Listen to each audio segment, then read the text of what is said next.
네. 더불어민주당이 검찰의 직접 수사권을 폐지하는 내용의 이른바 검수완박 법안을 추진하고 있죠. 검찰에서는 조직적인 반발이 이어지고 있는데요.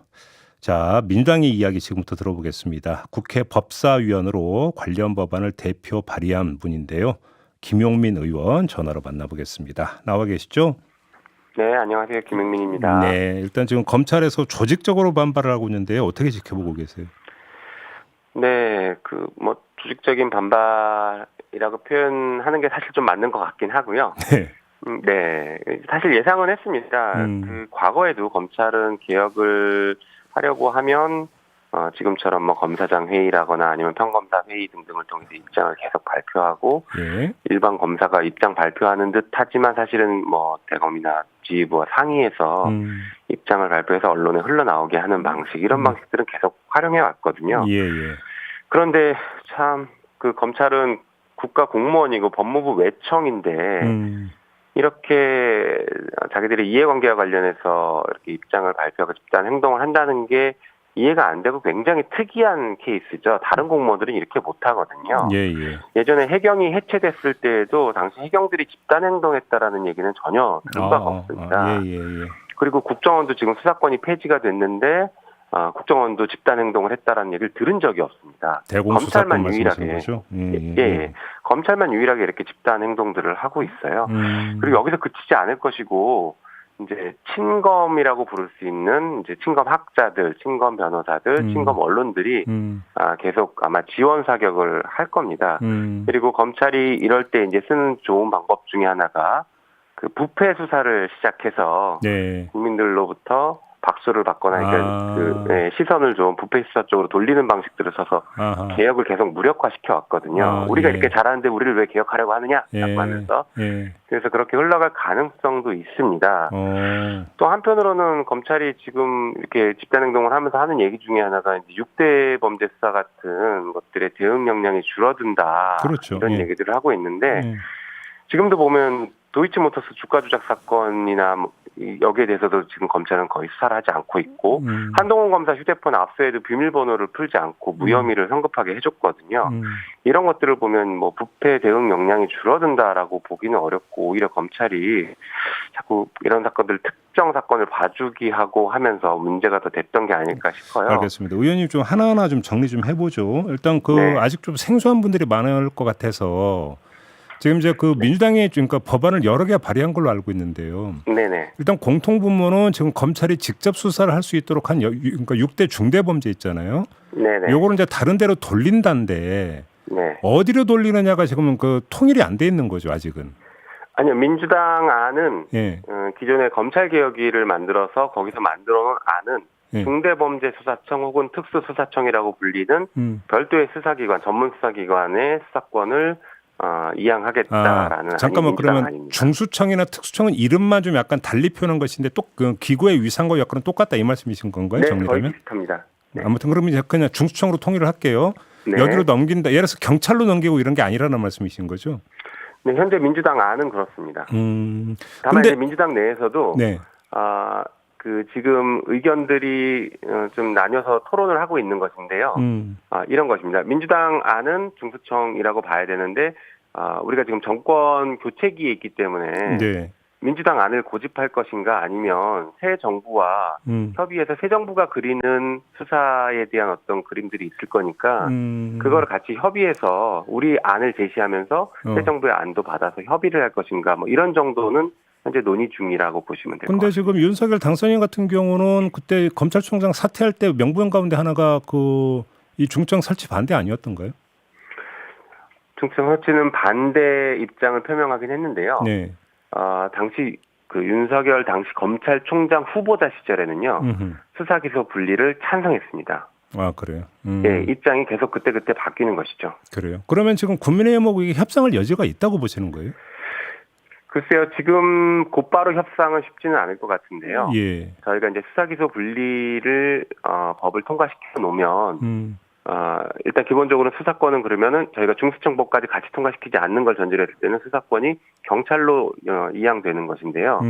경찰이 계속 수사를 하게 둘 것인지 아니면 별도의 수사청을 만들 것인지는 더 얘기를 해봐야 되고, 만약에 경찰 협상을 하지 않아서 경찰로 계속 수사를 하게 된다라고 하면 민주당에서는 경찰에 대한 견제 방안 같은 것들도 지금 준비하고 마련되어 있는 법들이 있거든요. 네. 이런 것들을 또 신속하게 통과해서 종합적인 국가 수사 체계를 좀 다시 재설계하려고 하고 있습니다. 좀 두 번째는 왜 이 타이밍인가가 궁금한데요. 일각에서는 윤석열 정부 그러니까 출범하면 윤석열 대통령이 거부권을 행사할 수 있기 때문에 그 전에 처리해야 된다라는 압박감 때문에 좀 서두르고 있는 거 아니냐 이런 분석이 든데 맞습니까?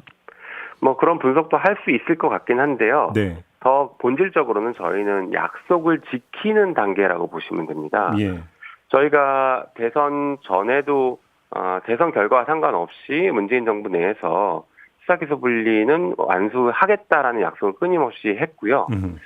이게 문재인 대통령의 대선 공약이었습니다. 네. 수사와 기소를 분리시키겠다가 대선 공약이었고요.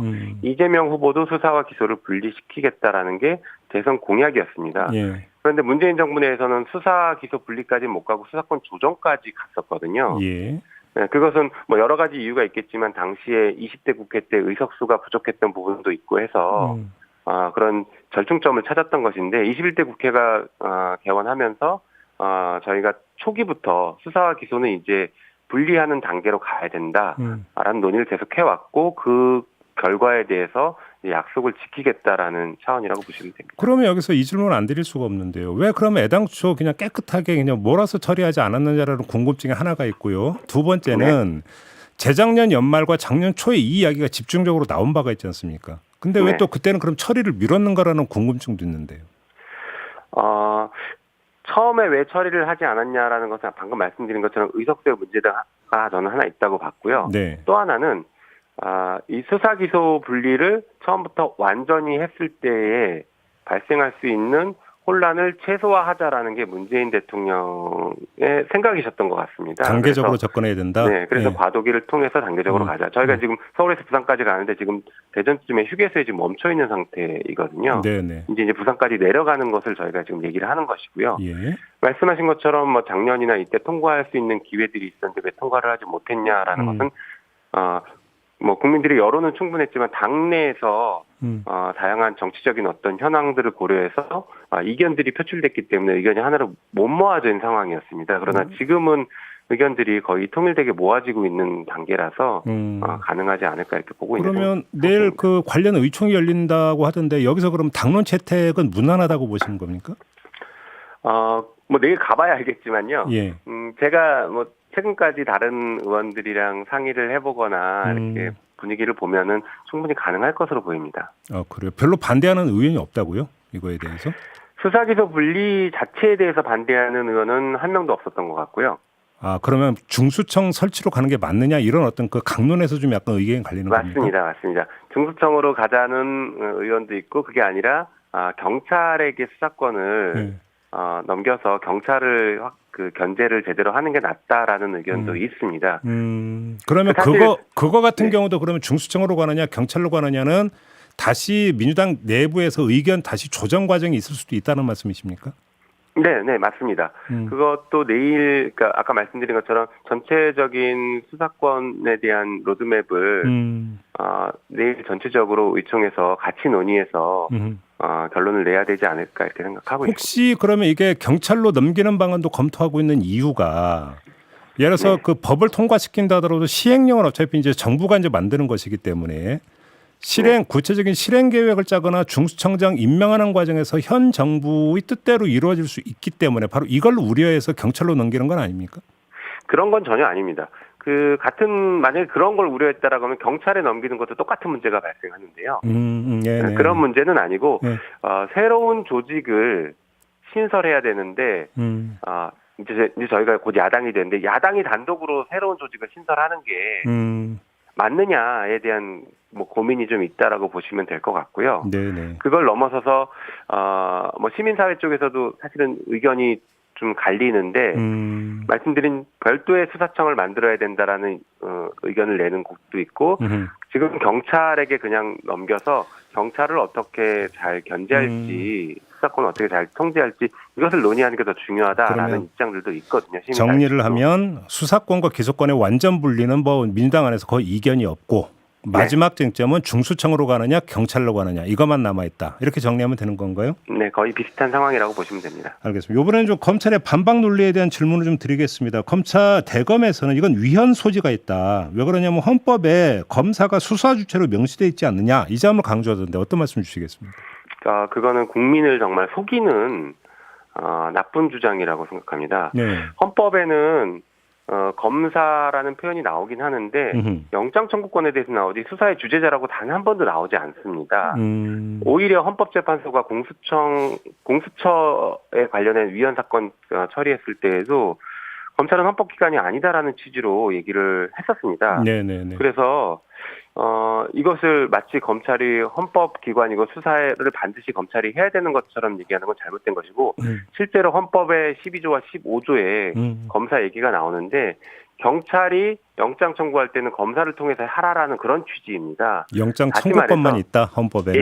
예, 다시 말해서 검사는 수사기관이 영장을 함부로 청구하지 못하게 견제해서 인권을 보호해라라는 취지의 규정인 것이죠. 네네. 오히려 이 규정은 검사가 수사를 하지 말고 공소유지, 공소관으로서 역할을 하고 법률가로서 역할을 해라라는 것으로 해석을 하는 게 더 맞는 규정입니다. 수사는 하지 않는 게 맞는 규정이죠, 오히려. 네. 그다음에 또 검찰 일각에서 나오고 있는 일종의 뭐 절충안 비슷하게 아마 나오는 이야기 같은데 미국식 기소 대배심 제도 도입을 이야기하던데 이건 어떻게 평가하세요?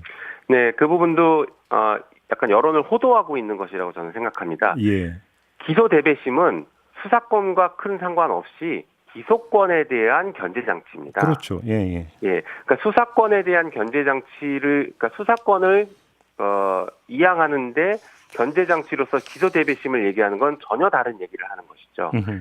수사권이 검사에게 완전히 없더라도 기소 대배심처럼 기소권을 견제하는 장치는 별도로 두는 것은 저희도 검토하고 있는 부분이라고 그렇게 보시면 됩니다. 근데 이거는 수사권을 수사기관으로 넘기는 것과는 다른 차원의 문제고 상관없는 문제다 이렇게 보시면 됩니다. 기소 대배심 제도는 그 수사권과 기소권을 완전 분리하고는 전혀 무관하고 민주당도 지금 도입을 검토하고 있다 이 말씀이십니까? 네, 맞습니다. 실제로 미국에서도 검사들이 수사하지 않고 기소권만 행사하고 있는데 기소 대배심이 있는 것이거든요. 예. 그다음에 또 한 가지는 그 양양자 현재 무소속이죠. 양양자 의원을 법사위로 사보임한 걸 두고 국민의힘에서 강하게 반발하고 있던데 이건 어떤 말씀 주시겠어요? 그 부분은 아마 이제 그 사보임을 해서 나중에 안건조정위원회에 사보임된 양양자 의원 들어가서 안건조정위원회가 사실상 통과되게 만드는 거 아니냐라는 취지의 이제 반발인데 실제 그 사보임의 이유에 대해서는 뭐 저는 잘 알지 못하고 사보임은 국회의장이랑 원내대표단 간의 상의해서 결정하는 문제라 그 구체적인 이유에 대해서 제가 알기는 어렵습니다. 근데 말씀하신 것처럼 그렇게 흘러갈 가능성은 충분히 있다고 보여집니다. 그러니까 안건 조정 신청을 하면 이제 상당한 시일이 소요될 수 있는데 이제 거기서 다시 의결을 할 수 있는 숫자만 채워지면 바로 또 속도를 올릴 수 있다. 그래서 맞습니다. 양양자 무소속 의원을 이제 여기에 배치한 거 아니냐 이제 국민의힘에서 이렇게 의심을 하고 있는 것 같은데요. 그러니까 그걸 염두에 두고 했는지 안 했는지 하여튼 저는 알지 못하지만 만약에 안건 조정위가 흘러가게 되면 충분히 그렇게 될 가능성은 있다라고 저는 보고 있습니다. 자, 그러면 의원님이 지금 이 그 입법의 그 뭐랄까요 데드라인이 언제라고 보세요? 글쎄요, 데드라인이라고 표현하기는 좀 그렇지만 지금 논의가 이렇게 신속하게 되고 있으면 4월 국회 내에 해야 된다고 생각합니다. 4월 국회 안에 처리해야 된다. 이게 왜냐하면 그 기득권에 대한 개혁은 특히 외부에서의 개혁은 그 속도가 굉장히 중요하거든요. 개혁할 듯 말 듯 하면서 시간이 길어지면 나중에는 개혁에 반대하는 여러 가지 이유들 때문에 내부 동력도 상실하고 개혁을 실패합니다. 알겠습니다. 예전에 하나회 청산하거나 금융실명제를 도입했던 것도 바로 뭐 정광석화처럼 했기 때문에 그게 가능했고 그게 현재 민주주의 발전에 큰 역할을 했다라는 건 누구도 부인할 수 없는 사실입니다. 마지막으로 그럼 이 질문을 드릴게요. 지금 권성동 국민의힘 원내대표는 문재인 대통령과 이재명 상임 고문을 보호하기 위한 거 아니냐 이렇게 강하게 비판했고요. 조금 전에 저희가 인터뷰했던 하태경 의원 같은 경우 이건 제2의 조국 구하기 아니냐 또 이런 식으로 비판하던데 어떤 말씀 주시겠습니까? 일단은 아까 말씀드린 것처럼 저희가 시간이 이렇게 흘러가는 거 개혁을 하는 것은 그동안의 약속을 지켜가는 과정이라고 먼저 말씀을 드리고 싶고요. 지금 그렇게 얘기하는 것은 대놓고 정치보복 하려고 하는데 왜 막으려고 하냐라고 오히려 저는 역으로 대묻고 싶습니다. 그리고 이재명 고문에 대한 뭐 수사 같은 경우는 보셔서 아시겠지만 지금 경찰에서 상당 부분 하고 있거든요.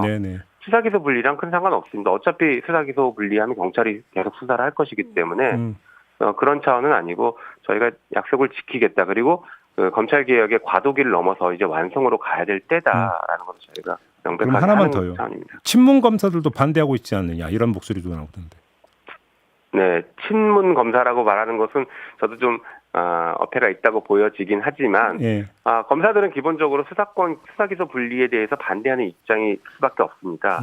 그 자신들의 권한을 뺏긴다라고 생각하는 게 하나가 있고요. 예. 또 하나는 대부분의 검사들은 끝나고 나서 변호사를 해야 되기 때문에 수사기소권을 같이 가지고 있는 권한이 센 검찰로 남아 있어야 예. 다음번에 변호사를 하기가 좋기 때문에 반대할 수 있는 굉장히 중요한 원인이 또 동기가 부여가 됩니다. 알겠습니다. 자, 말씀 여기까지 들을게요. 고맙습니다, 의원님. 네, 감사합니다. 네, 더불어민주당의 김용민 의원과 함께했습니다.